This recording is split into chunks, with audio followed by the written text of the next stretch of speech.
Welcome aboard to a discussion that I've been really keeping in the can for far too long now. I have procrastinated on this topic for far too long, much like I have procrastinated with trying to get back into the wrestling community.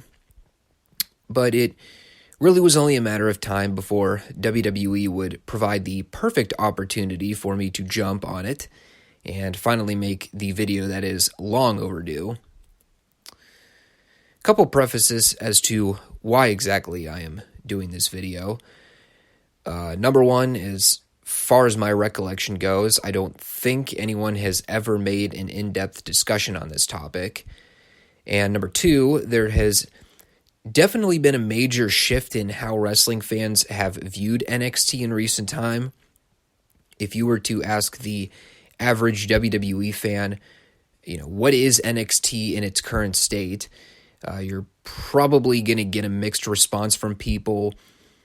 Is it a developmental brand still? Is it essentially a third brand extension? Is it a purgatory placeholder for new signees and or wrestlers that could not cut it on the main roster? And let's be frank here. A few years ago, most people would probably agree wholeheartedly that NXT was WWE's developmental brand. But, hindsight is 2020. Fast forward to where we are now in 2021.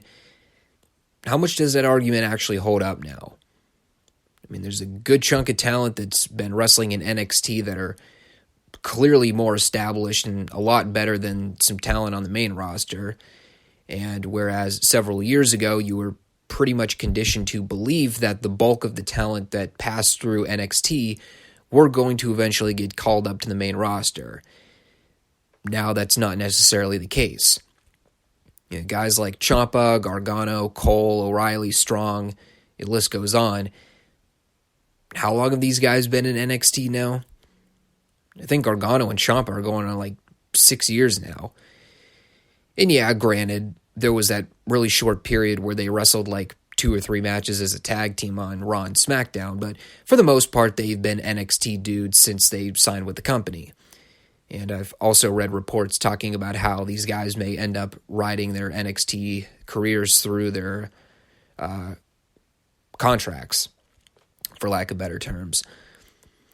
The final reason I'm doing this video stems from the reaction to the July 19th edition of Raw with the Keith Lee, Karrion Kross deal. Anybody that watches WWE programming has either seen this or has probably read reports about it. It pretty much broke the internet for most WWE fans. And for anyone out there that actually watches NXT on a week-to-week basis like I do, you're probably frustrated with what WWE did, and rightfully so. And I don't know. I guess the thing that's really frustrating about it, besides the fact that it's completely ludicrous with what they did, you watch something like that, you invest your time and energy into NXT, and you start to wonder what the point of NXT even is at this point. And then you start compiling lists of all the call-ups in recent memory, and you're like, have they done anything right with anyone? I know it's comical, but seriously, have they done anything right with the majority of the NXT talent that has passed through the system? So here's how I'm going to do this. I have compiled the list of what I believe is statistically every NXT call-up from the point it took over FCW as the main developmental brand, which means I would not be counting anything from that seasonal abortion of a reality show from 2010. Plus, if I did that, I would be forced to talk about the Nexus and all the trash that came from that. Anyway, throughout the list, I'm basically going to categorize the talents into 2 simple categories: success or fail. And yes, I understand with this comes a level of subjectivity and bias. However, the goal is to try and give a fair and impartial analysis based on one simple question. Did the talents succeed comparatively on the main roster to their NXT run? The other thing here, too, is that, yes, in reviewing these call-ups from previous years, you will probably notice that a lot of the talent on this list is no longer wrestling with the company. This will definitely be a fairly lengthy video, so you've been forewarned. Regardless, I hope that you are willing to stick the length and listen to the whole video in its entirety, because I think you'll be shocked as to just how bad things really are with WWE's current talent pool situation. Here, I have my pencil and paper in hand, and I'm just going to mark the tallies in the various categories of success or fail. And like I said, I'm running down the list of what I believe is all of the talent pool from essentially the period of 2013 to where we are now. So let's go. Adam Rose. Oh, this poor bastard. Here's all I can say about it. When his most significant storyline involved figuring out who the guy under the bunny costume was, you pretty much know that this guy was doomed to fail. And I guess it's important to mention here that he ended up getting released in 2016. Again, this will be a main theme throughout the course of this video. So that is one for the fail category here. Aiden English. Oh man, this one hurts. I've always kind of liked the hokiness of the vaudevillains, but I mean, come on, man. We all knew that this was not going to translate to the main roster. You want to know what sucks about English, too? He is a prime example of getting over despite WWE wanting him to. You know, whether it was the vaudevillains deal or the Rusev Day deal, you know, English always sort of had a knack for making chicken salad out of chicken shit no matter what. But again, man, just comparing his main roster run to his NXT run, dude never got a fair chance. You know, he was always the victim of playing to a niche audience that just can never translate to a mainstream audience. You know, he at least lasted longer than Simon Gotch, but he ended up getting cut in 2020, so that's another fail tally there. Aleister Black. He is wrestling for AEW now. What else do you need me to tell you? I mean, Black's NXT call-up kind of speaks for itself. Dude was a great character, became NXT champion, had some real stellar programs and killer matches, and then all that pretty much faded once he left. You know, it might sound weird considering the kind of wrestling and characters that appeal to me, but believe it or not, there was a period several years ago where Aleister Black was my favorite wrestler on NXT. I mean, the dude barely ever lost. I think the only two wrestlers he ever did jobs to were Ciampa and Gargano, and those losses ended up coming toward the tail end of his run anyway when he's about ready to step down. You could definitely tell Hunter liked the guy and saw potential in him. Same with Paul Heyman. Vince, on the other hand, you know, we all knew the gimmick was never going to get over on the mainstream roster. You know, Vince was just never going to get the gimmick. He was never going to push him into the world title scene. I think he even turned heel, which was just beyond stupid. You know, if there was ever a character in WWE that could actually pull off the tweener persona, it was this guy. But what's done is done. Aleister Black, another victim of a hot NXT entity lost in the vacuum of obscurity that was the main roster. Alexa Bliss. Okay.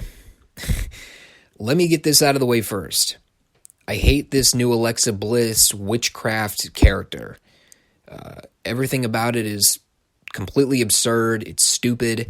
And if WWE had any shred of dignity left, which I know they don't, they would kill this character flat and never speak of it again.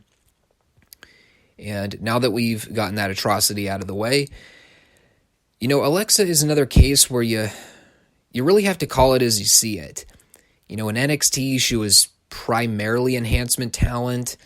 At one point, I believe her hottest act was playing the valet for the interchangeable Buddy Murphy, Wesley Blake tag team. On the main roster, she's a multi-time singles champion. She's definitely shined on her own, and while I've not necessarily been a big fan of everything she's been involved with, Bliss has had a tendency to take whatever she's given and try to make the most of it. So I don't like what they're doing with her right now, but I will chart Miss Bliss in the main roster success category. Moving right along here, Alexander Wolf. Another example of someone that rode a wave of success but just floundered on the main roster, never saw the light of day there. That entire Sanity faction was a huge travesty once it left NXT. And actually, spoiler for later on, but I'm pretty sure the only member of that faction that's still employed is Nikki Cross, who I guess now is going to be cosplaying as a superhero on Raw. Although I think I read recently that she just won the Raw Women's title. Cool. Anyway, I'm getting ahead of myself here, but yeah, Wolf is he's another case of a failed experiment. I know they tried to repackage him with Imperium, but just never worked out for him either way. And, shocker here, folks, released earlier this year. So we'll chart him in the fail. Andrade Cien Almas. If anything, I will admit to this. Andrade's NXT run is a perfect case of them completely proving me wrong when it comes to viewing potential of a wrestler. When I first saw Andrade in NXT, I thought this guy is bland and vanilla as hell, can't cut a promo worth shit, stupid gimmick. He'll get cut before he even sniffs the main roster. And granted, a lot of that was initially with how he was presented, but it is amazing how one simple repackage can just completely change perspective on a character.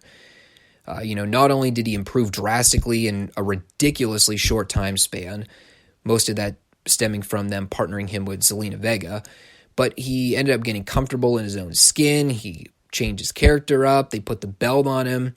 He rode a huge wave of success. And unfortunately, that was pretty much where his success halted. Just another example of Vince getting his hands on a big NXT success story and having no idea how to carry that ball forward. Now, granted, I have not been all that impressed with his AEW run thus far, but in all fairness, it's kind of early to judge how that'll all turn out. But, when it comes to WWE, his NXT and main roster runs just don't even compare. Just major fail when it comes to getting called up. Angel Garza, oh boy, the nephew of the late great Hector Garza, a man that grew into a fairly entertaining character on NXT programming as the Cruiserweight champion, is now finding himself amidst the 24/7 title geeks. Damn. What could have been? That's a fail there. Apollo Crews. Crews is an interesting case, mostly because his NXT run lasted about as long as my most recent piss break. In fact, it was so unmemorable, I actually had to go back and wiki search his NXT run just to remind myself of what exactly he did down there. Apparently, he wrestled Finn Balor for the NXT title, which I had no recollection of. And then he wrestled Baron Corbin, God help us all, before he got called up shortly thereafter. Dude never won a singles championship in NXT. I mean, at least he's been a U.S. champion and an IC champion on the main roster, so it is a fairly shallow categorization, as it barely passes the sniff test. But, when you compare runs, yeah, you would probably have to say that Crews has had a better main roster run thus far, even though the Nigerian gimmick is ridiculous on its face. Asuka.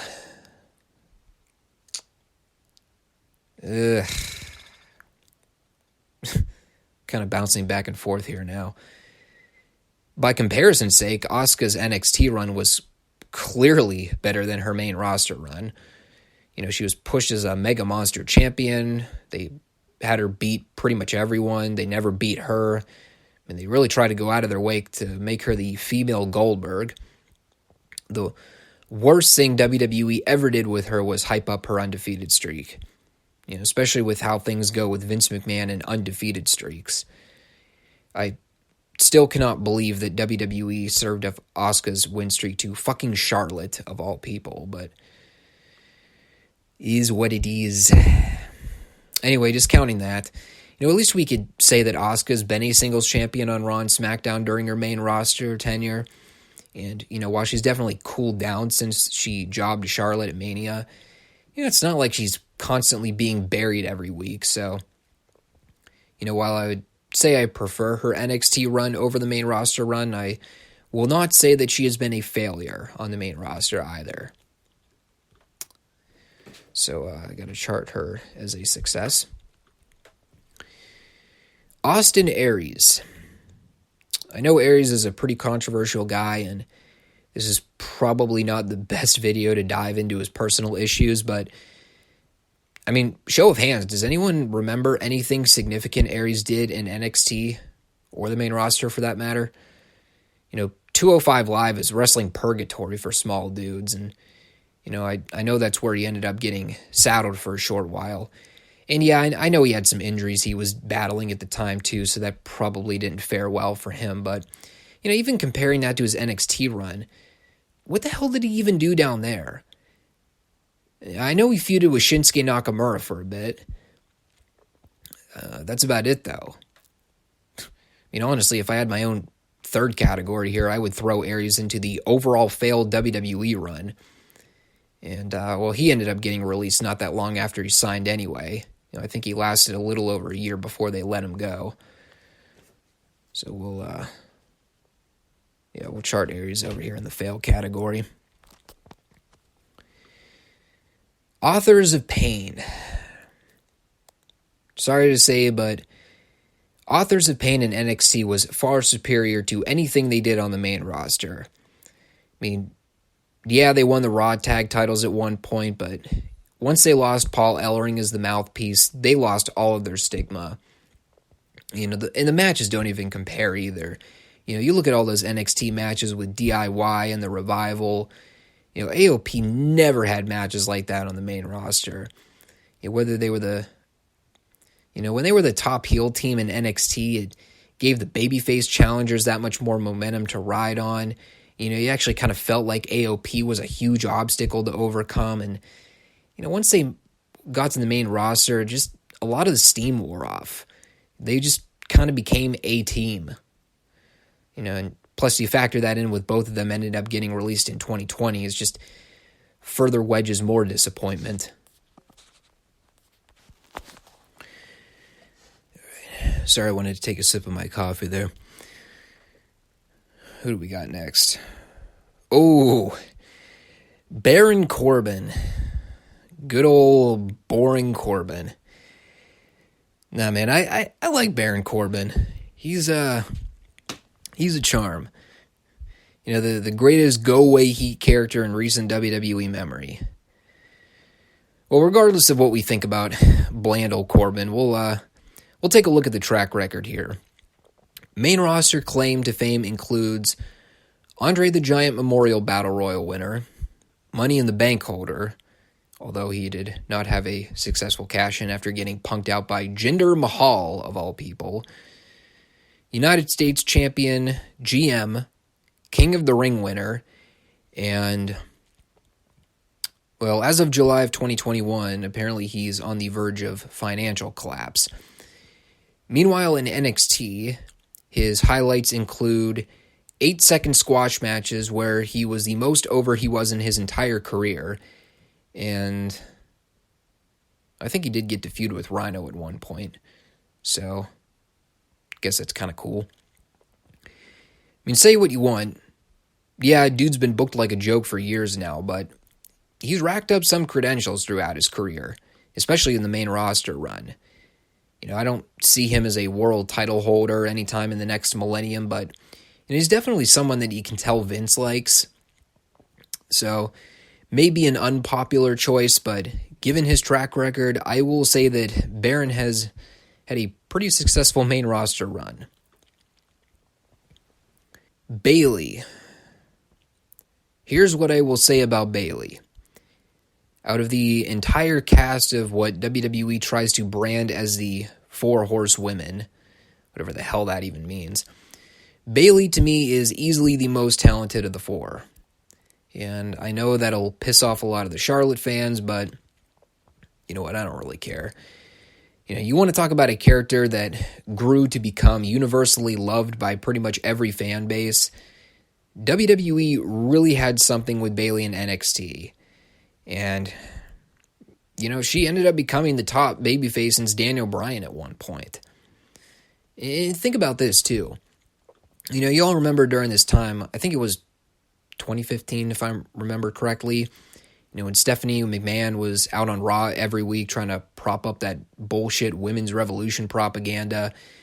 Remember they debuted Charlotte, Sasha, Becky Lynch on the main roster all at the same time, and they had like 5 women's factions just wrestling matches every week, and no one was getting spotlighted efficiently, and no one was getting over. Just, it all sucked. All the while, there's Bayley down in NXT, killing it as the champion. She's like the most over thing in WWE by a country mile. And you know what? I will say this. I definitely think Bayley has lost a lot of steam following her main roster call-up. They didn't kill her momentum dead like I thought they would. She's been Raw and SmackDown Women's Champion. She's a former Money in the Bank holder. She's killed it as the bitchy soccer mom heel. Bayley's been a prime example of someone that can take whatever she's given and accentuate the positives. Like I said, I know the status quo for wrestling fans is to try and rank Charlotte as the best horsewomen when it comes to her, Becky, Sasha, and Bayley. Whatever, man. I thought Bayley was far and above the best of the four. So, gotta chart her there. Becky Lynch. Well, she ain't Stone Cold Steve Austin, but god damn it, they were going to try.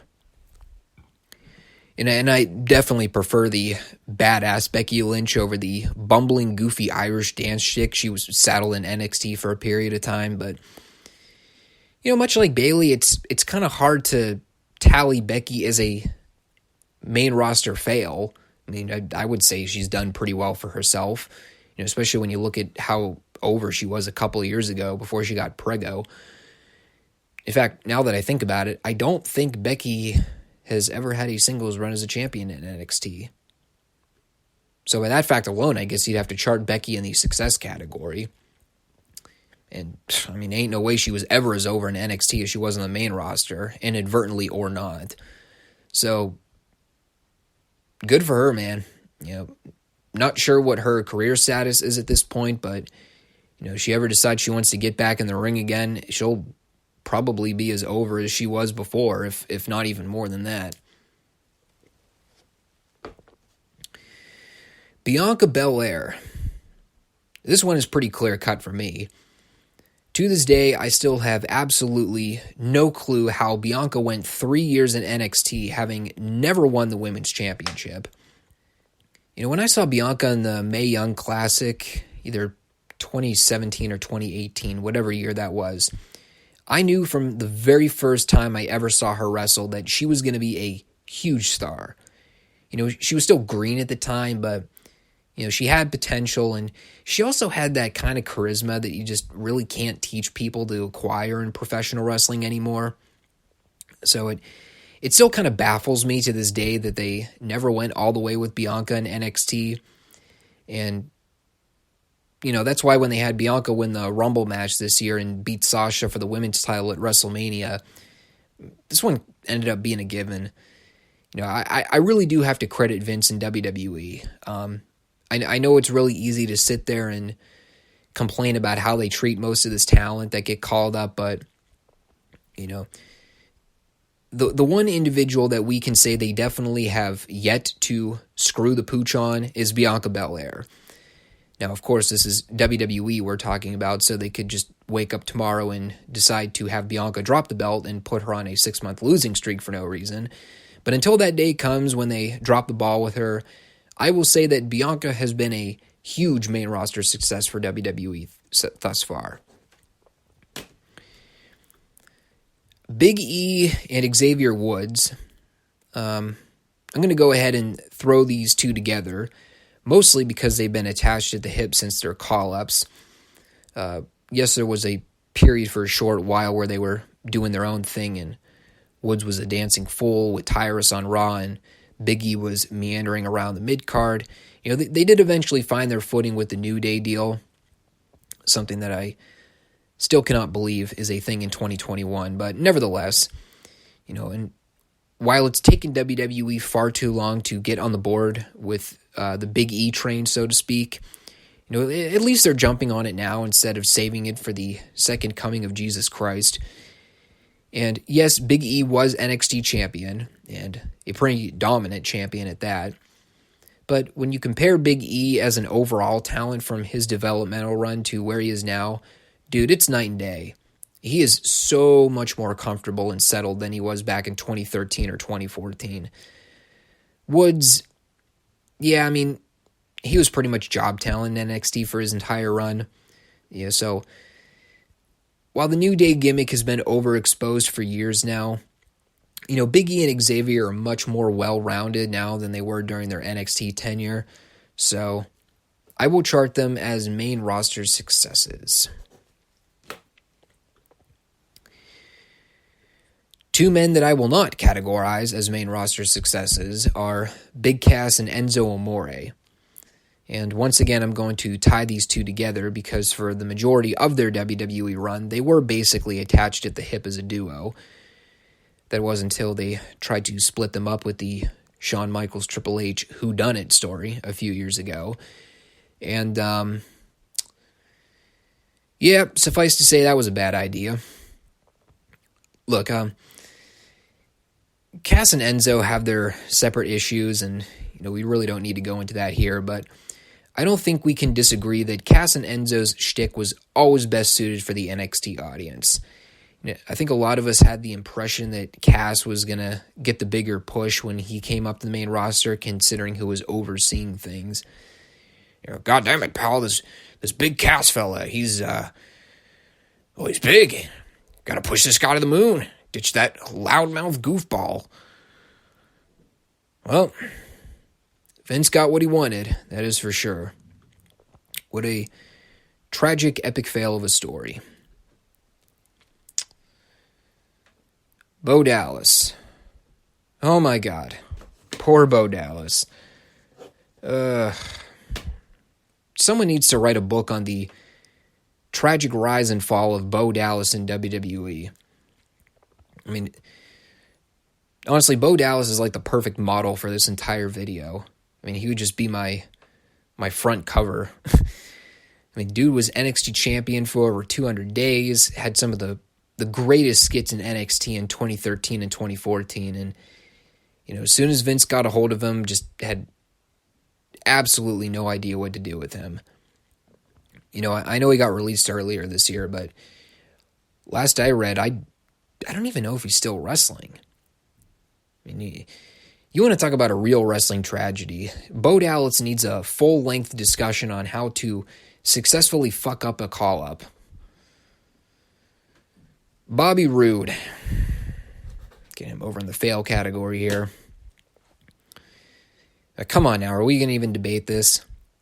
Roode's main roster run has been an epic fail of epic proportions. I mean, he was the hottest thing in NXT. He was a top champion in 2017.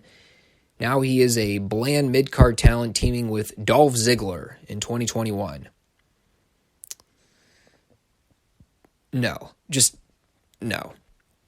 No, this one is not even up for discussion. This one deserves an air horn 6 times over.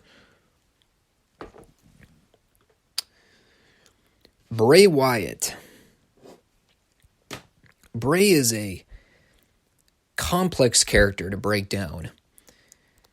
I mean, in a lot of ways, you could probably make a great case that Bray has been both a success and a fail on the main roster. You know, the Wyatt family stuff was great for a while. It did eventually run its course to the point where WWE basically had to repackage Bray entirely. And the Fiend stuff was fantastic until they decided to have him wrestle and completely expose the absurdity of the whole matter. But, you know, until his initial feud with John Cena, where Cena fucked him 6 ways from Sunday, Bray was riding a huge wave of momentum on the main roster. You know, his match with Daniel Bryan at the Royal Rumble is still probably my favorite Bray Wyatt match to this day. And, you know, he did end up becoming WWE and Universal Champion.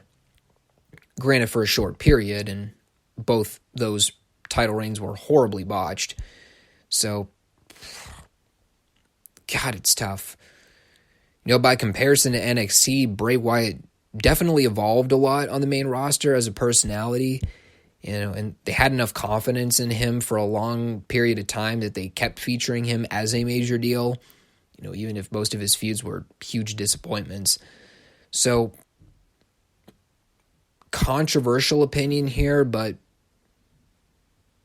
you know, sure, I'll categorize Bray in the success column. Buddy Murphy. Here's an interesting cat. I know Murphy's a pretty hot topic right now considering his recent release, but you know what? When I compare his NXT and main roster runs side by side, I think there's enough statistical evidence to show Murphy is a rare case of finding more success on the main roster as opposed to NXT, you know, despite being pushed in NXT too. I mean, his most notable work in NXT was being one half of the, like I said, interchangeable team with a guy that ended up becoming one half of the Forgotten Sons, for God's sake. You know, at least when he was on the main roster, they put him in some big programs. They feuded him with guys like Rey Mysterio and Seth Rollins. They actually kind of pushed him as a singles guy at one point. So, you know, it seems like a surprise, but I'll tag this one as success. You know, whether that's Vince's doing or Murphy just being talented enough to make what he's given work, it's still a big deal. Carmella. How you doing? Not to get sidetracked too much here, but I'm sort of binge watching some of these old NXT shows on Peacock over the last week or so. Do you guys remember the whole deal with how they debuted Carmella back in 2014? Remember when she was the personal hairstylist for Enzo Amore, and him and Cass showed up at her salon for a bucket of hair removal cream because Enzo was about to wrestle a hair versus hair match at one of the takeovers, and they end up dumping the cream on a coworker's poodle. She ends up getting fired from her job, and as revenge, she sneaks into the WWE Performance Center demanding that they give her a job as a wrestler. And then she ended up basically squashing Leva Bates for like 2 consecutive months. God, even back then, WWE found innovative ways to introduce characters. You don't see that shit anymore. Now people just show up and they're like, oh, look, it's a dude. Cool. Awesome. Anyway, look, I know Carmella's not what you would classify as a great pro wrestler. Yeah, she's always kind of sucked, and you know, there was a period a few years ago where she won Money in the Bank and became women's champion on SmackDown, and it was like death TV every single week. But you know, when you really think about it, she actually did pretty well for herself on the main roster. You know, when she was in NXT, she was essentially eye candy for Enzo and Cass and rarely ever wrestled. You know, at least when she got called up, they gave her a singles title run and tried to feature her as a big deal. And nowadays, she's just kind of a void filler. But, you know, I'll go ahead and say that she's had a lot of success on the main roster since her call-up.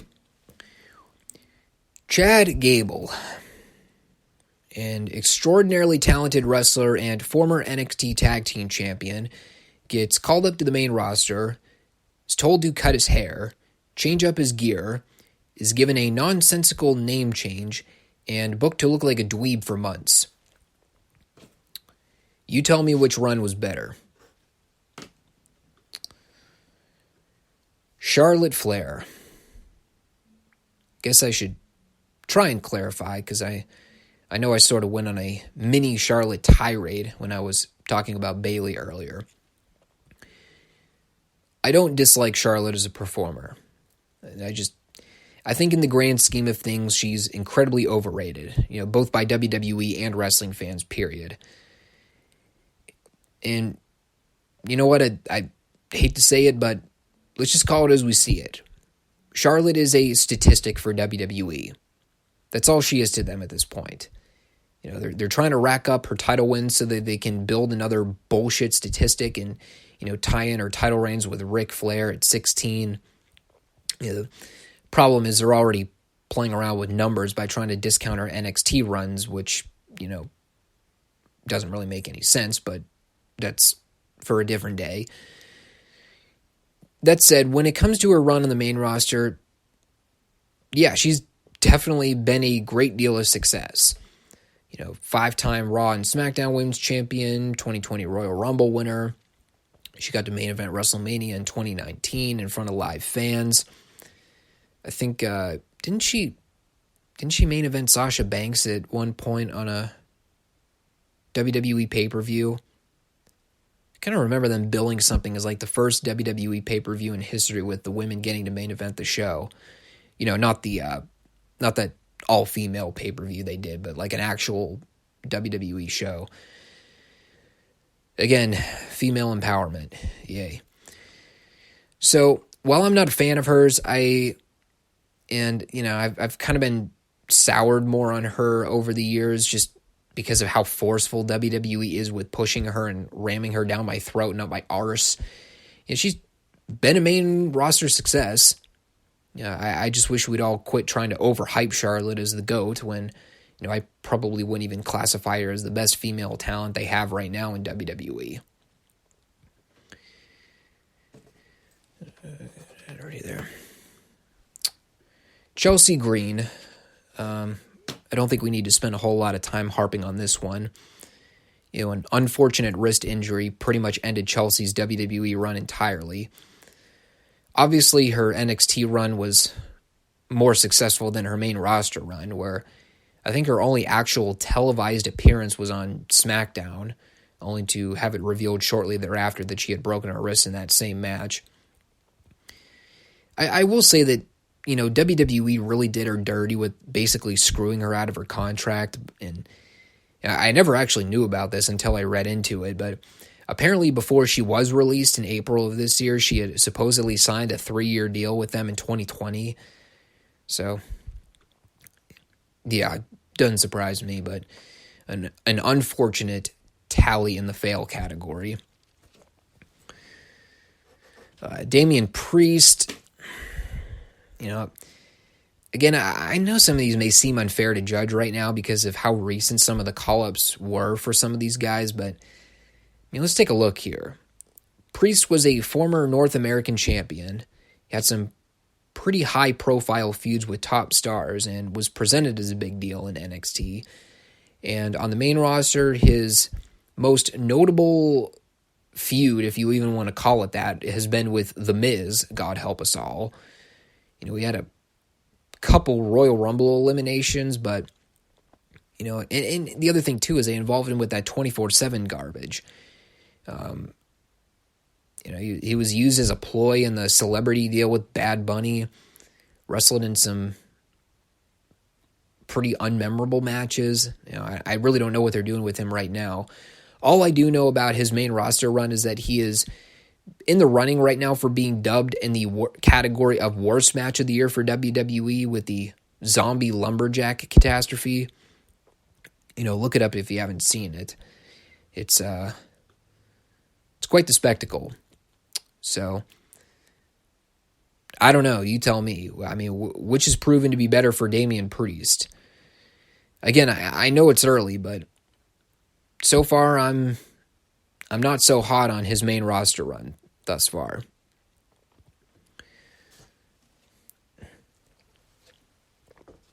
Sorry, I keep having to take slurps of my coffee there. Dana Brooke. God, wait, she's still employed? Why I'm looking this up right now. She is. Interesting. Honestly, I could not tell you a single thing about Dana's NXT or main roster run. I vaguely remember her feuding with Bayley. I remember virtually nothing about her main roster run. She's basically been enhancement talent. So, I'm just going to throw Dana in the fail slot there. Moving right along here. Drew McIntyre. Well, it took about 10 years longer than it should have for them to get there, but goddammit, they finally figured it out with this guy. It's good to see McIntyre was talented enough to recover from the 3MB tragedy and, actually craft himself into a real decent pro wrestler by actually honing his craft on the indies. And I'll admit, when they called Drew up from NXT, I really wasn't sold on Vince treating him any differently than the first go-around. I remember they saddled him with Dolph Ziggler for a while, and they just kind of kept dallying around with him for about a year or so and not really going all the way with him. And it wasn't really until they had their hand forced against them where they had him win the Rumble last year and basically had to force feed somebody to the main roster or for the title picture because they have such lacking talent right now up there. But regardless, he won the Rumble last year, and you could start to see WWE finally waking up and figuring out that they screwed around with the guy for too long. And yeah, there have definitely been some hiccups along with his booking thus far, but generally I would say that Drew's main roster run, I guess if you want to call this his second run, if we completely ignore everything preceding the year 2014, that is a success story. EC3. But was he really Dixie Carter's spoiled nephew this whole time? Hell if I know. Although it probably would have served him better with that gimmick in WWE than what they ultimately did with him. I gotta make sure I get that tally there before I forget. Look, I can at least say this about EC3's NXT run. While he never won any championships, he at least had some memorable moments and some notable feuds. The only thing I remember about his main roster run was the random 50-50 win exchanges with Dean Ambrose. Who? Exactly. Elias. Say what you want about Elias, man. Yeah, he's kind of annoying and has go-away heat with a lot of people, especially with the internet community, but I don't know. I always kind of thought Elias was entertaining. And think about this too, you may not remember this because it was so long ago, but when this guy was on NXT, they didn't do shit with him. And the people sure didn't care about him. But when he got called up to the main roster, everything kind of fell into place with him. They started featuring him every week, and the fans naturally kind of got behind him. They jumped at every opportunity to feature the guy in big roles. And like I said, he inadvertently got over. In fact, he got so over that WWE were basically forced against their will to turn him babyface. So, yeah, dude's a mid-card geek for life, but he's definitely had some better fame on Raw and SmackDown than NXT. Ember Moon. This one really kind of speaks for itself. When you end up finding yourself back down in NXT after being called up once, it's a pretty good reflection of how your main roster run went. So, sorry, but I got to throw it in the fail category. Moving along here, Emma. Oh, God. Where do I even begin with Emma?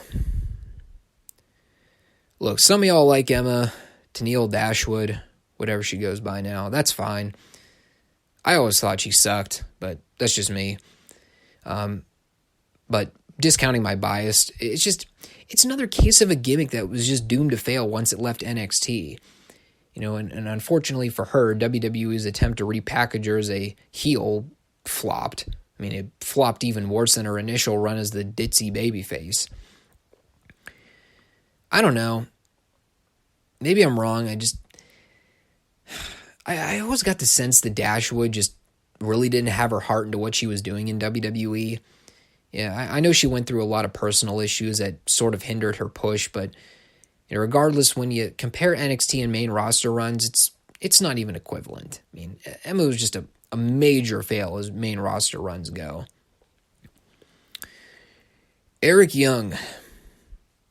Again, it all goes back to the sanity thing I discussed earlier. A hot act in NXT that just never translated to the main roster. And poor EY, I have no idea what they were thinking having this guy shave his head and beard. You want to talk about how to make a guy look as indie and generic as humanly possible? Good God. Here's your cover boy. And, hey, imagine that. Eric Young, now working for Impact Wrestling again. Eva Marie. So, I put Eva on this list, and as I'm reading my notes here, I'm wondering if I should even count her. Because technically, she did debut on the main roster before going to NXT, right? And the majority of her time spent in WWE has been on the main roster. Yeah, granted, a lot of that had to do with her casting on Total Divas. And, while Eva's gimmick from Jump Street has pretty much been she sucks and everyone knows it, she's actually been able to get it over to an extent. So, sure. Fuck it, why not? I'll throw Eva in the success category, although I probably should put an asterisk by that. Finn Balor. Is it crazy that I still remember the SummerSlam Universal title deal with Balor like it was yesterday? No, albeit there is a lot of crap in WWE that I've completely blocked out of memory altogether. The one thing I will never forget is that Universal Championship match with him and Rollins that just became the simultaneous rise and fall of Finn Balor in one night. And you know the thing that's so sad about it? For a guy that you'd think Vince would take one look at and immediately scoff at, they actually were going to go with Finn Balor at one point. Like, we forget this. I actually had to read over the Wikipedia here just to remind myself of how heavily they pushed this guy. This dude pinned Roman Reigns. It was like one of his first matches on the main roster. This is when they were still going with Roman as like the guy. It was just, everything about Finn was a huge NXT success story, and it pretty much immediately cast it into the main event picture once he got called up. And of course, we all know what happens. He, gets into the SummerSlam match with Rollins. They have that powerbomb barricade spot. He becomes the inaugural Universal Champion, and then immediately has to relinquish the title on Raw after revealing the torn labrum, and it basically killed any chance of WWE putting faith in this guy as a high-profile talent ever again. And how true it was. Because, dude, once that injury went down, WWE gave this dude the Dolph Ziggler treatment. They gave him his one chance at glory, and an injury thwarted his momentum, and they yanked the rug out from under him hard. And he just got shoehorned into mid-card hell for all eternity. Fast forward a couple years later, dude's getting squashed by the debuting Fiend at SummerSlam in like half a minute. He finds himself back down in NXT, and granted, that ended up working in favor for me because I watch NXT on a week-to-week basis, and I got to basically see Finn Balor revamp himself and became a pretty damn good champion. Granted, as of this recording, he just re-debuted on SmackDown and laid out Sami Zayn, so not exactly sure how this second main roster run will go, but I think it's safe to say that Balor's another case of hitting home runs in NXT and striking out big time on the main roster. Speaking of strikeout, Hideo Itami, or Kenta. God, where do you even start? Saying that his main roster run flopped is not even scratching the surface. Kenta's entire WWE run was a flop. I mean, they rolled out the red carpet for this guy in 2014 and tried to make him like God's gift to wrestling. I mean, I never got the hype, to be honest. It always just kind of seemed bland to me, but I mean, come on. Did you ever really expect Vince to push this guy to the moon? I mean, tie that in with injury after injury and a subsequent run on 205 Live that pretty much sealed the deal for this guy. I mean, they flew this guy back to New Japan just as fast as they flew him in. It's actually kind of sad. The Iconics. Oh, God, these two. They tried. They really tried to make the most out of what they were given in WWE. I feel so bad saying this. I really do. I know some people dug the Iconics shtick. It always had go-away heat with me. I always thought it sucked, but these two were never going to be main roster success stories. I mean, their NXT run was god-awful. I mean, I'm rewatching NXT shows right now, and there's some pretty bad stuff right now I'm watching with Charlotte, Sasha, Bayley, and Becky as characters. And, granted, it's when they were green and inexperienced, so it's kind of unfair to judge them as in comparison to where they are now. But, dude, that doesn't even compare to the horrors I'm about to encounter when I get to see the Iconics. Oh, they were horrible. Entertaining, witty, but horrible professional wrestlers. Jason Jordan. Hey, did you know this dude was Kurt Angle's long-lost son? Yeah. And, the unfortunate thing is, had it not been for that neck injury that basically retired him from in-ring competition altogether, you could probably argue that Jordan's main roster could have been a bigger success than his NXT run. I mean, not that he wasn't a big deal in NXT, but, the height of his success down there was during a pairing with Chad Gable in American Alpha, and I think it's pretty safe to say that Gable was always the star stud of that duo. Jordan was always just kind of a dude. At least Vince saw something in Jordan early on. He wanted to give him a push. He wanted to heavily involve him with Kurt Angle. I don't really think the call-up to the main roster was successful for him just based on circumstances. It's good to know that they're still keeping him employed, and I think he's some kind of road agent now or something like that. But, yeah, just never got the chance to live up to his full potential. That's all you can really say about it. Keith Lee. A hot topic right now in WWE. For all you need to know about Keith Lee's main roster run, please see Monday Night Raw from July 19th, 2021. Or if you would like a better analogy, check out the posts that people were sending Keith on social media, contrasting where Keith was in 2020 in NXT to where he is now. The former double champion and dethroner of the longest reigning NXT champion, NXT, is now... I don't even know what you call what they're doing with Keith Lee now. Punishment? You gotta presume it's something like that. He pissed in someone's Cheerios. There's been a lot of speculation as to what's going on with Keith Lee right now. The reports are still just not really backed by any evidence, so it's not really fair for me to report on anything. I know Keith had said that he was going to be posting some stuff on social media at one point to just kind of clear the air about it. Like I said, I have no evidence to support the idea that him and WWE are on bad terms or anything like that, but man, you watch the way they've treated him since his call-up and especially with how they treated him since his return to television last Monday. Doesn't look good for him, that's for sure. Kevin Owens. Well, until he ran into the brick wall that was Super Cena, I would say that Owens saw a pretty big main roster success at first. And for the record, people, yes, I know Owens beat Cena clean on pay-per-view. I'm more so referring to the 2 subsequent shows where Cena had to get his win back, and it pretty much squandered all of Owens' momentum following that surprise upset win.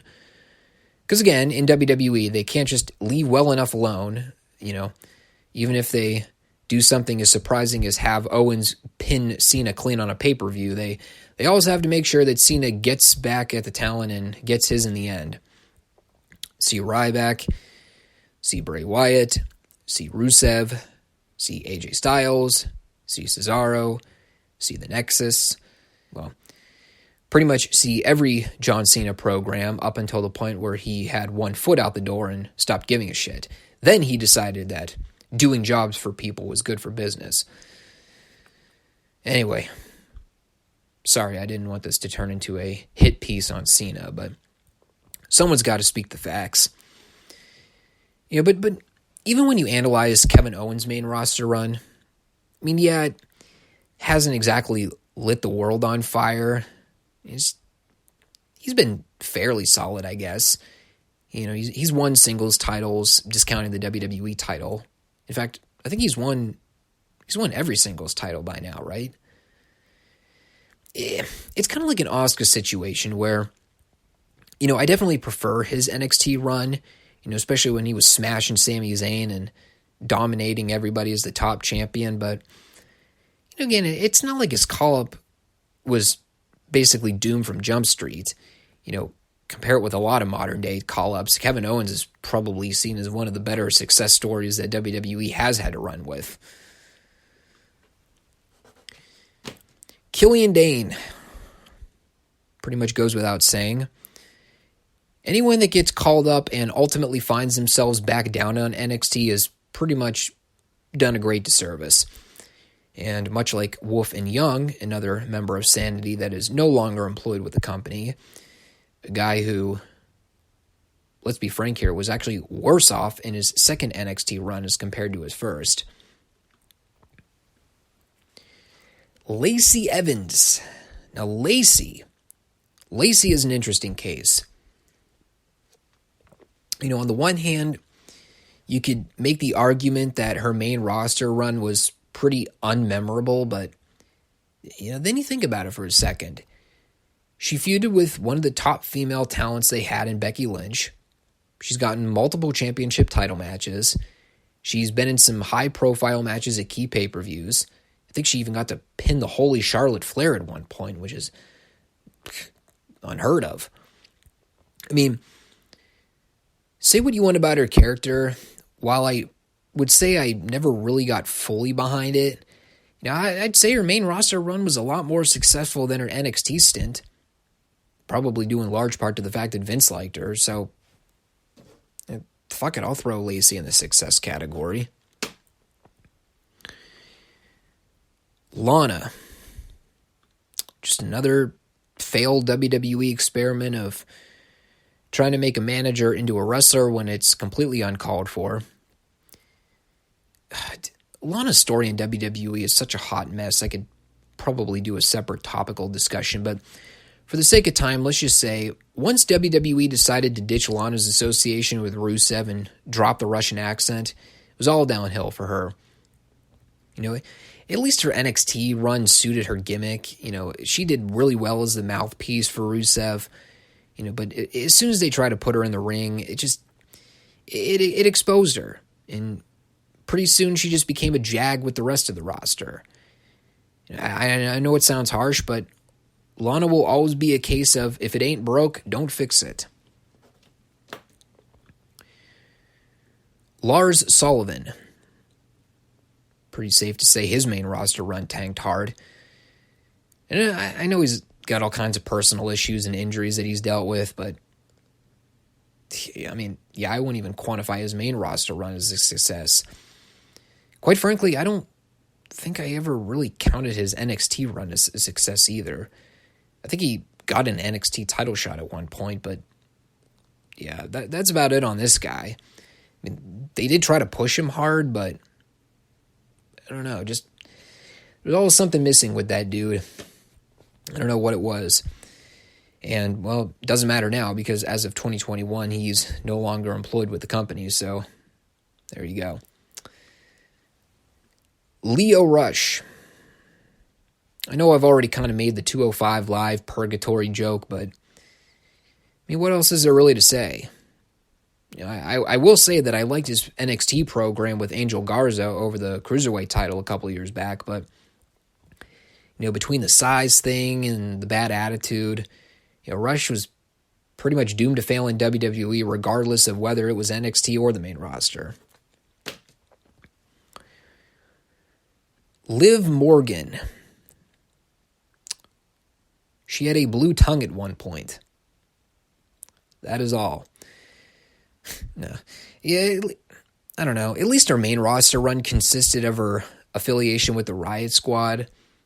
Granted, they really didn't do jack shit to my recollection, but it was more notable than anything she did in NXT. I don't know. I really have nothing to say about Liv Morgan. I'll put her in the success category. Fuck it, who cares? Luke Harper. Oh, man. What a heartbreaker. I already kind of touched on the Wyatt family deal, but I have to say, Harper managed to break away from the pack and see success as a singles guy on the main roster.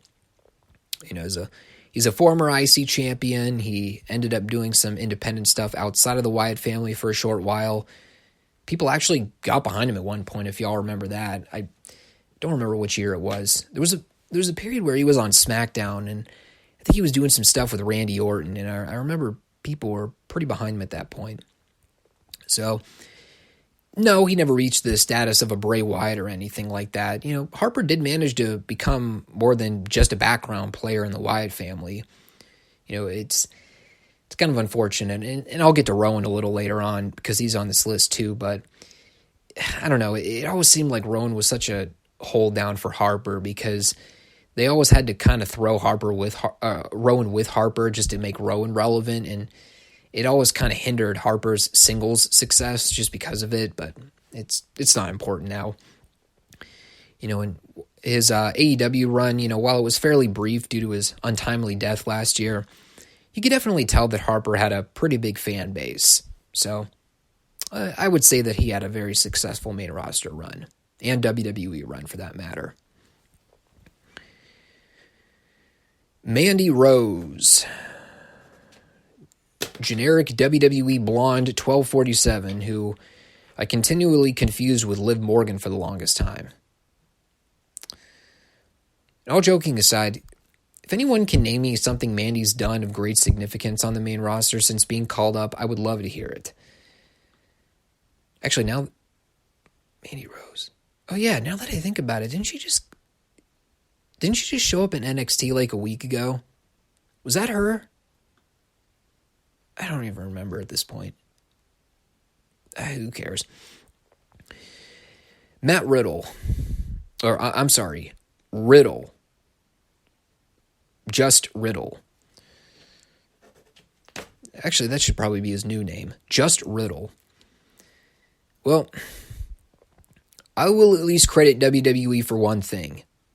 They have not completely screwed up Matt Riddle to the extent that I thought they would. Yeah, definitely not to a level of a Keith Lee, that's for damn sure. And I know it may be a bit early to draw this conclusion, but based on the evidence I have been presented with right now, if I'm ranking Riddle's NXT run with what he's doing on the main roster right now, sorry to say, but his NXT run looks more promising than anything WWE is going to end up doing with him at the moment.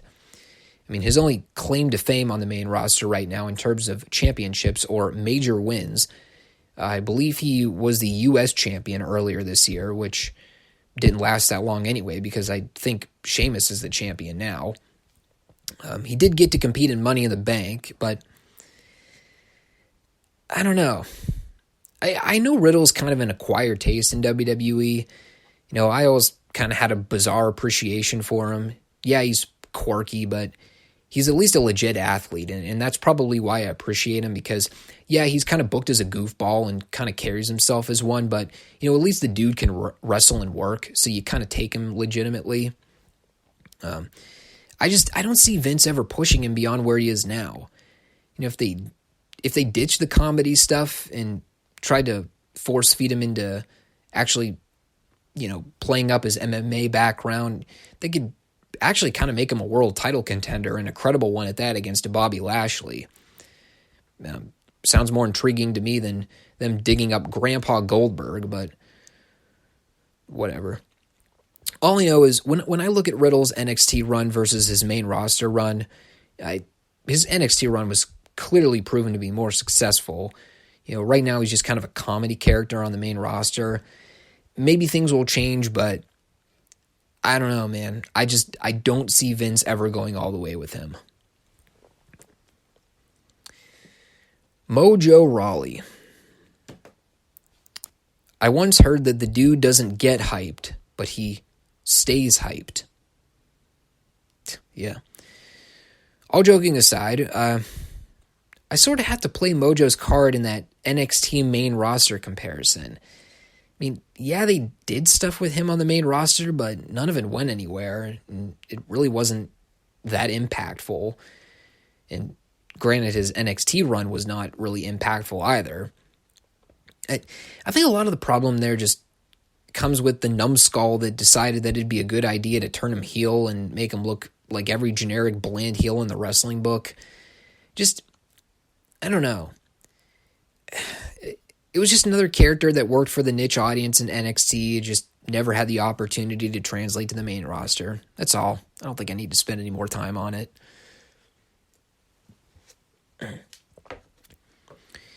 Don't call me Adrian Neville. Again, man, sucks to say, but 205 Live purgatory. And, when you tie that in with how heavily he was pushed in NXT as their top champion and tag champion, just seeing him flounder in the cruiserweight division it's a damn travesty. Could have been so much more on the main roster with what they ended up giving him to work with. And the thing is like, a guy like Neville or Pac now, he's not the biggest guy, but he's legit.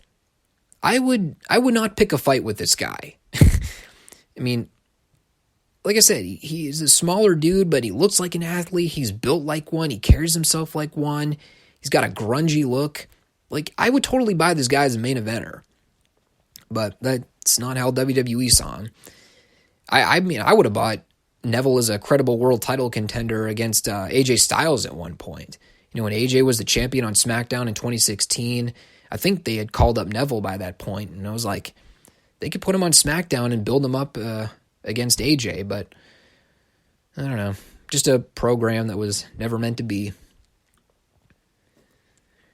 Nia Jax. The less said about Nia, the better.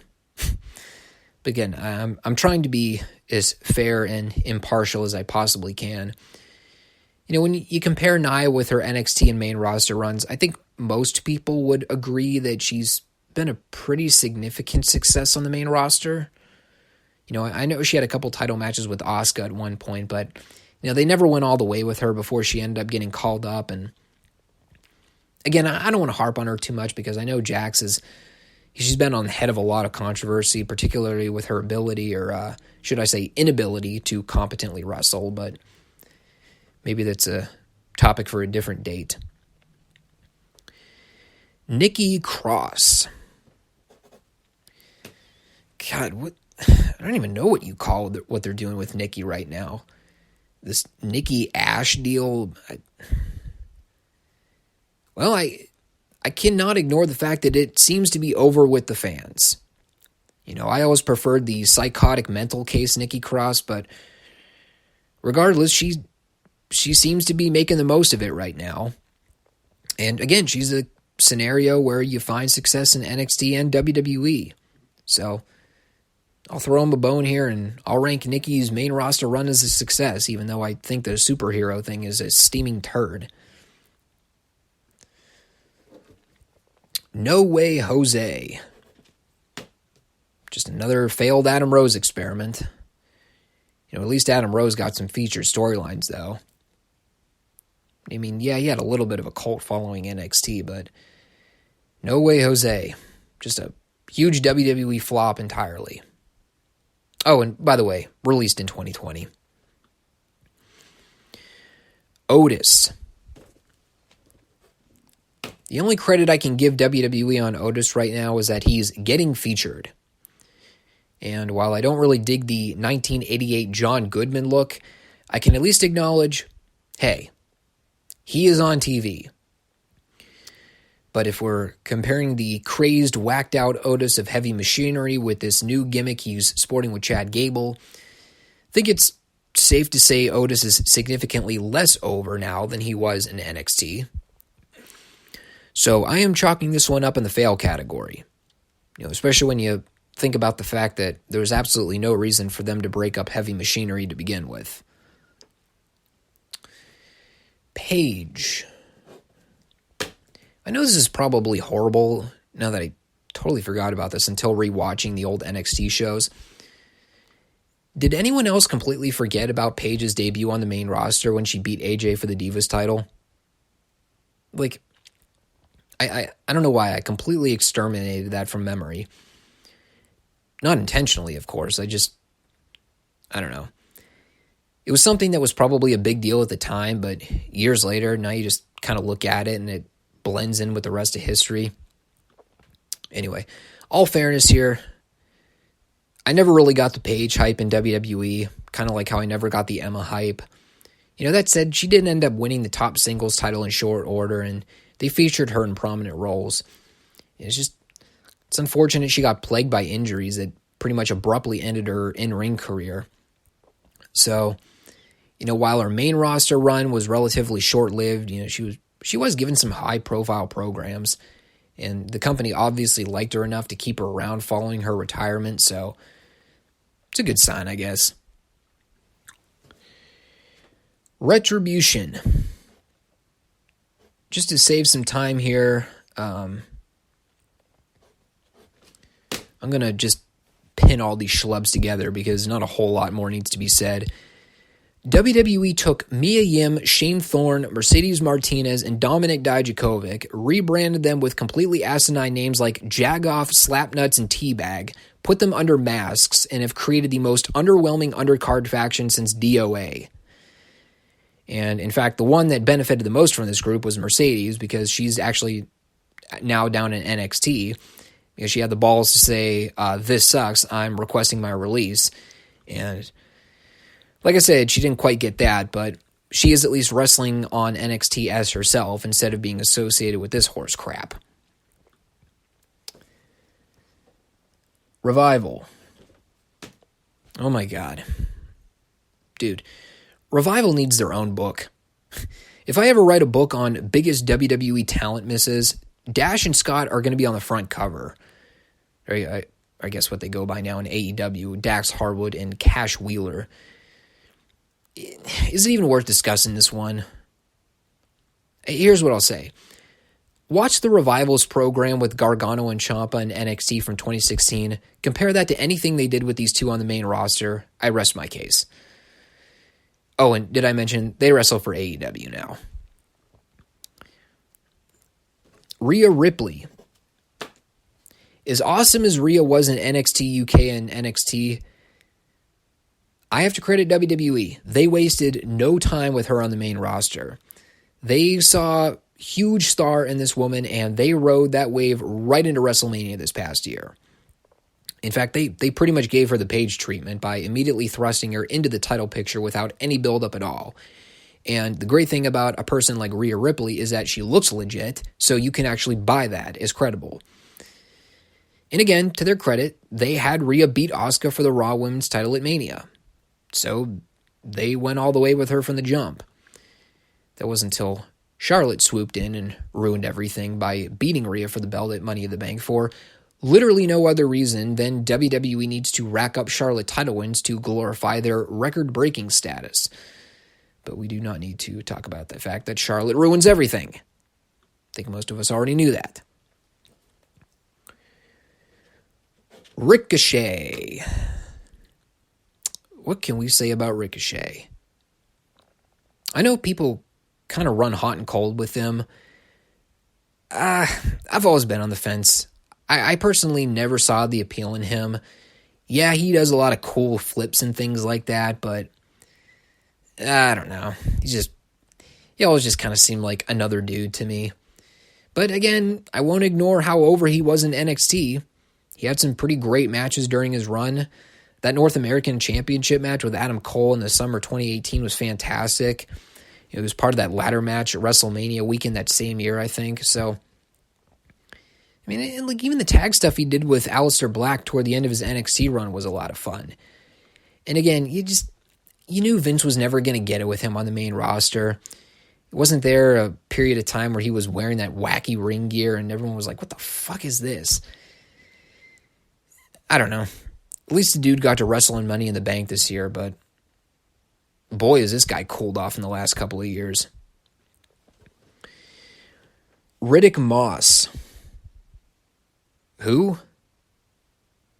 No, seriously, I have no recollection of this guy. Riddick Moss. I have to look this guy up now. I have no idea what this guy looks like. He is completely void of memory. Let's see here. Go to his wiki page. Okay, according to Wikipedia here, he debuted in NXT in 2015. Looks like he dabbled around as enhancement talent for a while. He ended up teaming with Tino Sabatelli. Okay, yeah. Now I have a vague recollection of this. Is he I guess he's still signed right now. And he is currently involved with the 24/7 title garbage on the main roster. Oh, that's all I need to hear about that one. Moving on. Rowan. Good old Rowan. Rowan is pretty fascinating. On the surface, yeah, easily the least utilized of the entire Wyatt family faction. In fact, so much so that they tried to give him a singles run by himself at one point, and it tanked so hard they had to stick him back with Luke Harper to give him any shred of credibility. But if you view Rowan on the short time he spent in NXT to where he ended up on the main roster, I think it's hard to argue that he ended up being a pretty big success. And again, yes, I know he was easily the weakest of the Wyatt family and probably the least talented of the bunch, but he was still an integral part of the faction, and he played his role up really well. No, he never got to hold any singles gold, but you could take that or leave that, especially when you compare Rowan to a lot of the other, schlubs on this list. Ruby Riott. Other than the Riott Squad deal that they booked that went absolutely nowhere, I cannot recall Ruby's WWE run doing anything of significant consequence. Just a big waste of time. Granted, I don't think she ever lived up to her potential in NXT, but I at least remember her being in title programs in NXT. Problem was, I think that was also during the time where Nikki Cross was really hot, so I don't know. Riott got released earlier this year, so obviously they didn't have anything for her going forward. Rusev. God. You could almost break down Rusev's main roster run into two categories. Pre-John Cena and post-John Cena. And I know I already kind of joked about it with the Bray Wyatt deal, but proof's in the pudding, man. Look at Rusev's main roster run before he feuded with Cena, and look at him afterwards. He was undefeated. They gave him the U.S. title. They booked him as an unstoppable monster for a year. And then they jobbed him to Cena at WrestleMania and subsequent pay-per-views before putting him in the mid-card oblivion. Whether it was the stupid Dolph Ziggler-Lana Love triangle, the League of Nations deal. Oh, God. Remember that steaming turd? Honestly, it wasn't until the Rusev Day thing that sort of landed in his lap where he started to recover only slightly. That wasn't until WWE saw that it was getting over and did everything they could to squander the deal. So, God, I don't even know right now, man. I'm conflicted. I mean, I guess on the one hand, I could classify his main roster run as a success in comparison with NXT, but when you look back in retrospect, how can you call Rusev's main roster run anything other than sabotage? Nah, bro. And I'm sorry, I'm chalking this one up in the fail category. Just another case where WWE didn't want a guy to get over, so they buried him 10 feet under and never let him recover. I mean, some of that I blame Vince, some of that I blame John, but long story short, should have been a bigger deal than he ended up being. Sami Zayn, just a guy who was NXT's most over white meat babyface, gets called up to the main roster, loses to John Cena, has about 842 matches with Kevin Owens, and continues to flail in mid-card hell. Yeah, seems to be a trend here with this John Cena fella, doesn't there? Christ. It's been 7 years now, people. I mean, if WWE is going to do anything productive with Sammy at this point, it's time to shit or get off the pot with him. Samoa Joe. Oh, man. What could have been, you know? I can say this at least. When he first got called up, they really had something. Yeah, they put him in a program with Brock Lesnar for the Universal title. They built Joe up as a credible opponent to Lesnar, and then they beat him. And then he got hurt and pretty much got dicked around on the main roster with pretty much the rest of his run. Got saddled with commentary duty at one point. And granted, Joe actually turned out to be a pretty good commentator, but I mean, come on, man. You're going to try and compare that with his NXT title run and his program with Finn Balor and Shinsuke Nakamura? Nah, I ain't buying that. What do we got next here? Sarah Logan. God, I hate to chalk that one up into the shallow category, but I don't know. What does she do in WWE besides be a body in the Riot Squad? Pretended to be a Viking at one point? I mean, okay. I guess it's still a hell of a lot more than what she did in NXT. I'm also pretty sure she's retired now, so there's that. Sasha Banks, gotta tally her in the success there. You know, discounting my bias against Sasha Banks and how annoying it was for years that WWE basically tried to force her down my throat as a fucking babyface when she was clearly a heel. I'm not going to sit here and say that she hasn't benefited since her call-up. Yes, again, going back to the stupid way she debuted on the main roster and the whole female faction warfare where no one got over and it was all about promoting female empowerment.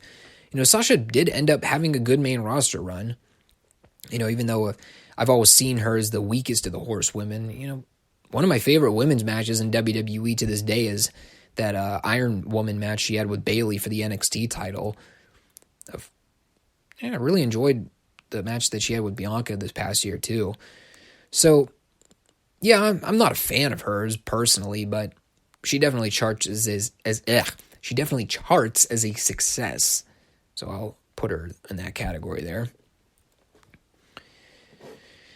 Seth Rollins, oh, good old Seth. Or I guess after watching Money in the Bank, who we are now referring to as the Drip God. I've so many jokes, but I'm not even going to go into that now. Look, I put Seth in the same boat as I put someone like Charlotte. Never been a huge fan of his, but I will not deny how much progress he's made throughout his entire WWE journey. I mean, actually, when you think about it, there's a strong case to be made that Seth may be WWE's greatest NXT call-up. And at least when it comes to featuring, title wins, overall growth as a talent and performer, actually trying to build someone from scratch into a main event performer.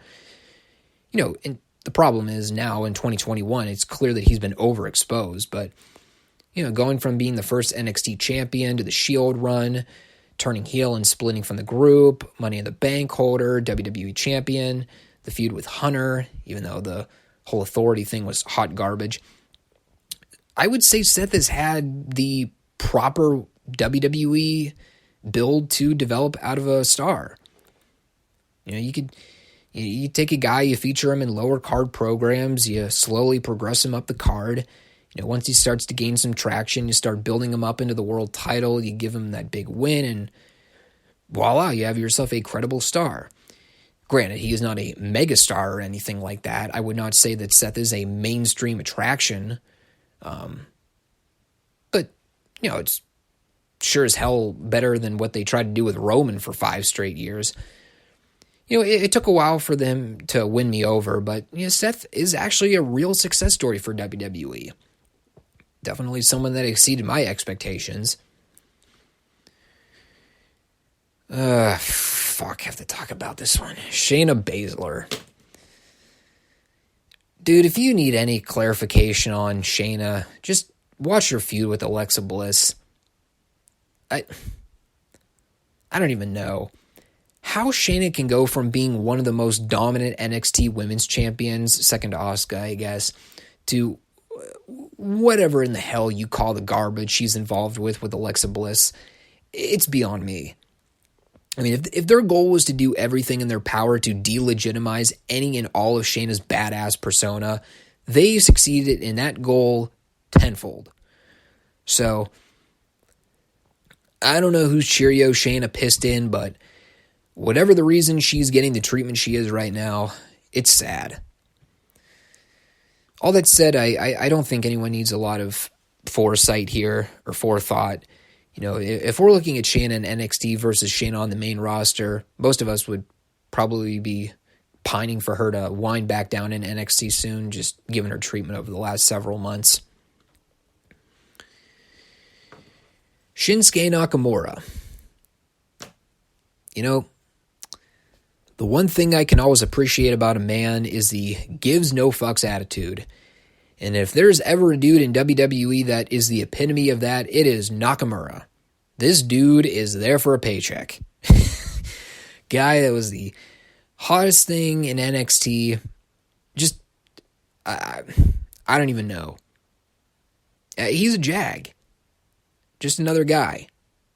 He's a dude on SmackDown with a freaking crown on his head now. So, suffice it to say, I don't think we need to elaborate much more on Nakamura's main roster run compared to his NXT run. I mean, if we're going to try and sit there and convince me that Nakamura is better off now than he was in 2016 or 2017, you're just lying to yourself, dude. And the thing that really sucks is that they actually had the chance to do something big with him at one point. Y'all remember the dude won the 2018 Royal Rumble, got a world title shot against AJ at WrestleMania. I guess people were really looking at that as a dream match, and for whatever reason, they just never went all the way with him. Damn shame. Simon Gotch. Already kind of talked about the Vaudevillains deal, so I won't repeat myself here. At least English lasted a little longer. I think Gotch got released less than a year after he debuted on the main roster? Yeah, he's been gone for a while now. Sonya Deville. There's another one that I completely forgot was still employed. Which is really confusing too, because I could have sworn I read a report that she left the company at some point last year, right? Yeah. Again though, what has she done since leaving NXT? I can't think of anything memorable. I think she's an authority figure now, but she's been sitting around for a while and WWE hasn't done jack shit with her. Granted, I don't remember her NXT run being anything great either, but well, there you go. Summer Rae. The only real interesting tidbit I can recall about Summer's main roster run is that she was one of the first NXT call-ups. Other than that, I got nothing. She was a valet for Fandango. I think she was part of that god-awful Dolph Ziggler, Rusev, Lana love triangle that went nowhere. And yeah, that's pretty much a wrap for her. At least she got a title shot or two in NXT. The Ascension. Again, a gimmick that worked well in NXT and just never translated to the main roster. Yeah, they tried so hard to make these dudes the next coming of the Road Warriors, and you just knew it was doomed to fail once Vince got a hold of them. Yeah, they both ended up getting released in 2019, so chalk that up on a failed main roster run. The Forgotten Sons. I will admit, I always had a good laugh watching these guys in NXT. Just like, the whole idea behind the gimmick was ridiculous from the jump. Let's take the most three generic-looking dudes with the same build, the same height, and the same look. Let's pair them all together, and their gimmick is creative couldn't figure out anything to do with us because we're just a bunch of losers. And, of course, the hilarious part about the whole thing was that the most talented dude of the trio was the former Gunner of TNA fame, who just stood outside the ring looking menacing. And actually, according to research I did on these three, I think Gunner is the only one of the trio that's still employed. And he is currently in some gripping program with Elias on SmackDown. So, yeah. A gimmick that was created to fail actually legitimately tanked and failed hard. It ended exactly as everybody anticipated it would. Phenomenal. All right. Street Profits. Well, considering they've acclaimed the Triple Crown tag team status, I guess you would have to calculate that the Street Profits main roster run has been a pretty big hit. Although I would probably make the argument that they're not as over as they were in NXT, but I guess it's not as important. Honestly, I wish I had more insight to really give here, but I don't. I know Dawkins and Ford always kind of had an appealing charm to them. People really got behind them. I wouldn't say I was ever a huge fan of theirs, even in NXT. I definitely always saw Montez Ford as more of the talented of the duo. Dawkins, I remember he was around for NXT forever, and I don't know, it never really seemed to improve much throughout the years. And it's crazy, too, because, I remember watching NXT, and I would watch the Street Profits matches, and people would always be like, dude, Angelo Dawkins, he's fantastic. This dude's improved so much. He's clean. Everything he does in the ring is smooth. He's a good athlete. And I would just be sitting there watching. I'm like, what are these people talking about? This dude, I don't know, man. He's been green for a long time, and he's just never improved to me in the ring. Everything he did was rusty. He botched his moves a lot. I don't know. I know I'm kind of going on a tangent about it, but I don't know. Like I said, Dawkins, he was around NXT forever. He just never really seemed to improve much in the ring. Overall, even though I haven't really followed much of what they've been doing on the main roster lately, I can at least say that they've been treated pretty fairly. So, I'll throw them in the success category. The Viking Raiders, War Machine, War Raiders, Viking Experience, Hanson, Rowe, Eric, Ivar, Tomato. I guess it really doesn't matter at this point. They've been dabbling around with these guys as ring names for about as long as they've been dabbling around with them on Raw and SmackDown. If anything, Vince's constant name changing and rebranding pretty much gives you all the insight you need to know about the Viking Raiders run thus far. I know they won the Raw tag titles shortly after they were called up, but, between the injury that put Ivar out for 7 months and the fact that they're not really booked as strong as they were in NXT, I don't see how you can categorize their WWE run above their dominant NXT run. Again, it's like an Authors of Pain kind of deal. When Hanson and Rowe were wrestling in NXT against all the other tag teams, they actually kind of felt legit because they were one of the bigger teams. They actually kind of felt like an obstacle that all the smaller dudes had to overcome. You put them on the main roster where there's 37 teams and there's teams that actually have members that are twice the size of Hanson and Rowe. They just kind of blended in with the pack. There's nothing special about them.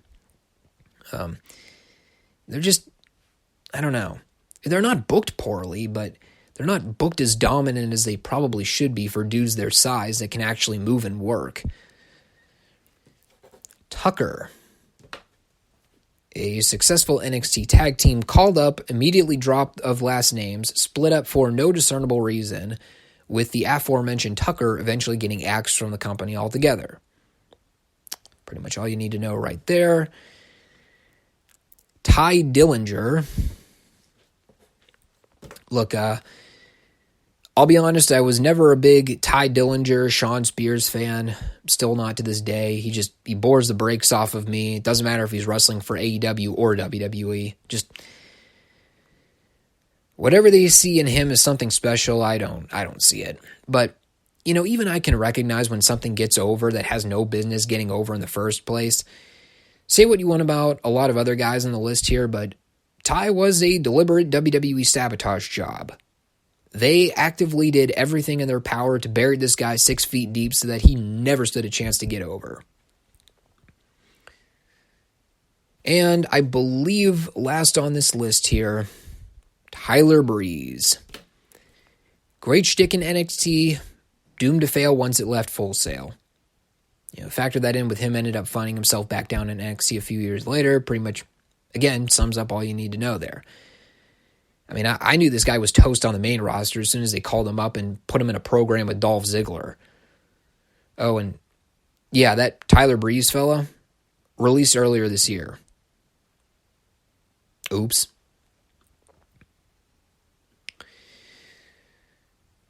All right. And I by the way, I do want to clarify this real quick. As of this recording, I have only seen 2 matches with Shotzi Blackheart and Tegan Nox, and I have seen nothing with Toni Storm yet. And I know that these were the 3 most recent SmackDown call-ups. So I have no way to really judge their main roster runs with their NXT runs right now. It's too early to mark them in either category. Possibly in a month or so, we might have a little better idea of how things will turn out, but right now I have left them off the list for purposes of giving it time to play out, as the old cliche goes. Okay, I think that is everybody.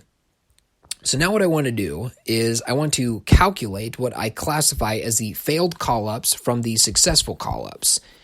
And once I get all the successes together, I want to break that down a little further and talk about how it is currently impacting the current product to see if even the successful NXT call-ups that I have listed here are making any difference in 2021. So we'll start with the fails list. And again, I did tallies here. It's got 5, 10, 15, 20, 25, 30, 35, 40, 45, 50, 55, 60. I got 65 fails in terms of NXT call-ups. Successes. I got 5, 10, 15, 20, 25, 30, 32. So here are the wrestlers from the success list. Got Alexa Bliss, who's currently involved in one of the worst storylines on WWE programming today. Apollo Crews, who is carrying around a mid-card championship that has not meant anything in years, and he is speaking with a Nigerian accent now. Asuka, who has been involved with a couple key programs this year, but has never been the same since she jobbed to Charlotte. Baron Corbin, who we are now supposed to believe is on the verge of financial brink, even though he works for a multi-billion-dollar corporation. Bayley, who is out of action for 9 months with an ACL tear. Becky Lynch, on maternity leave. Bianca Belair, probably at the peak of her wrestling career right now. Good for her. Big E and Xavier Woods, one of whom you would like to believe they're grooming to be a world champion within the next year, but God only knows. And the latter of whom is, well, he's just kind of there. Bray Wyatt, who has not been seen since WrestleMania. Doesn't sound like good news to me. Buddy Murphy, unemployed. Carmella, pretty much a jag at this point. Charlotte, who they just had beat Rhea for the title at Money in the Bank, but let's be honest, she's been stale for years now. Drew McIntyre, who has had one of the best comeback stories in recent WWE memory. Elias, even though I like him, he's a joke, and he's been a joke since day one. Eva Marie, who, let's be honest, only really came to fame through her time on Total Divas, and whose gimmick now is that she doesn't wrestle. Kevin Owens, again, stale for years now. Lacey Evans, unemployed. Liv Morgan, insignificant. Luke Harper, unfortunately deceased. Nia Jax, someone that probably should be down in NXT right now, considering her track record of hurting people. And let's be frank, she hasn't really been a great success story on the main roster, is just kind of there. Nikki Cross, while yes, being the current Raw Women's Champion, is wrestling with a completely asinine gimmick and is being booked like Trish. Paige, retired. Rhea Ripley, much like Bianca, is probably at the peak of her wrestling career right now, even though they use her as a ploy to further their agenda to try and make Charlotte God. Rowan, unemployed. Sarah Logan, unemployed. Sasha Banks, again, hasn't been seen since Mania. Seth Rollins, another stale, overexposed talent that probably should have been kept off of TV longer than he was following Survivor Series last year. And the Street Profits, with one of them basically being out of commission with a rib injury right now. So you see a problem playing out here? My whole long-winded point here is that it does not require much further investigation to figure out that WWE has a major talent pool problem. And it's clearly not the quantity of the talent, because, Christ, talent-wise, this is probably the best roster of pro wrestlers that WWE has ever assembled in their entire history as a company. It is the quality of the talent that's the problem. Nobody knows how to get anybody over. Nobody knows how to write good television. And while the ring action is usually fine, the booking of the matches are what kills fan interest. I mean, is it any wonder heading into SummerSlam this year that their 3 featured matches for WWE are Roman Reigns versus John Cena, Bobby Lashley versus Bill Goldberg, and Seth Rollins versus Edge? This has been a problem for years with WWE. They don't know how to make stars with the talent they have, so every year during the Big Four shows, in order to try and garner fan interest at the last minute and try to hook viewers back in, they have to dig up all the old guard to get people interested and sell tickets based on name value alone. It's a marketing strategy that they've used for years now, and while it may work in the short term, every year we keep asking the same thing. Or we keep saying the same thing, I should say. Eventually these guys are going to not be around anymore. They're going to have to quit relying on the stars from bygone eras to bail them out. And while it's great that wrestlers like Bianca Belair and Rhea Ripley have grown on the main roster in relatively short order, what about the laundry list of names that I just read off that have not been successful? What about all the talents that are not even with the company anymore? Or all the talent that saw huge potential in NXT but were completely looked over and devalued on the main roster? And again, for people like me that watch NXT and are pretty much under the presumption that most of these talents will find their way up to Raw or SmackDown in the future, how much incentive does that give us to want to keep following that product if we know that these wrestlers are going to get treated like garbage once Vince gets a hold of them? And above all else, it all circles back to what I discussed at the very beginning of the video about how NXT has they have basically inadvertently fallen into this weird third brand of WWE programming instead of actually being seen as a developmental program, like a Florida Championship Wrestling or an Ohio Valley Wrestling from back in the day. So, in all essence, if they want NXT to be a third brand extension, quite frankly, I think they should be marketing it as such, which means that the talent that they feature on that show should be exclusive to that brand.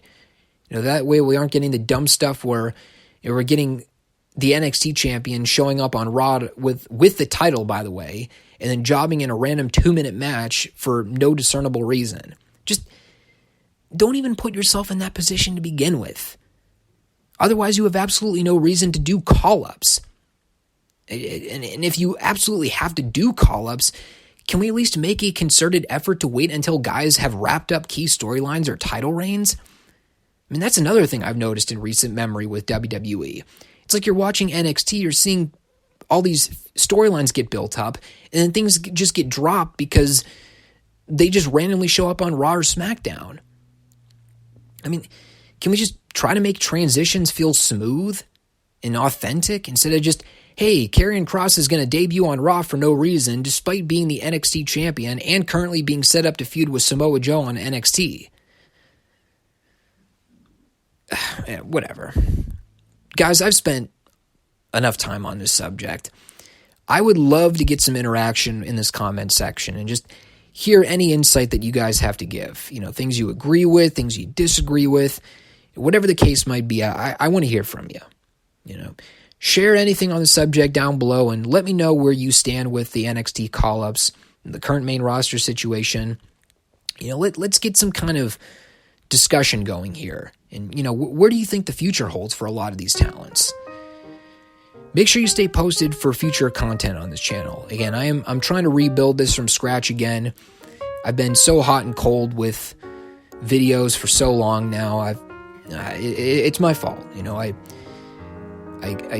start projects and then I just get sidetracked and I never get back to it. But I really want to make a concerted effort to build this community again. I know in 2021 it's hard to do that on YouTube just based on algorithms, and basically it's a community now where only the successful are the ones that have the huge selection of viewers and subscribers and all that. But look, I'm just gonna ride the storm here and try to get as much discussion as I can. So subscribe, comment, like. In addition to this channel, you can also find me on Rumble. I will be duplicate posts on that platform as well. That way, if YouTube decides to target me for any reason, you can watch on an alternative site that doesn't actually remove people for speaking their mind, and a site that actually advocates for free speech. Until next time, peace out, all.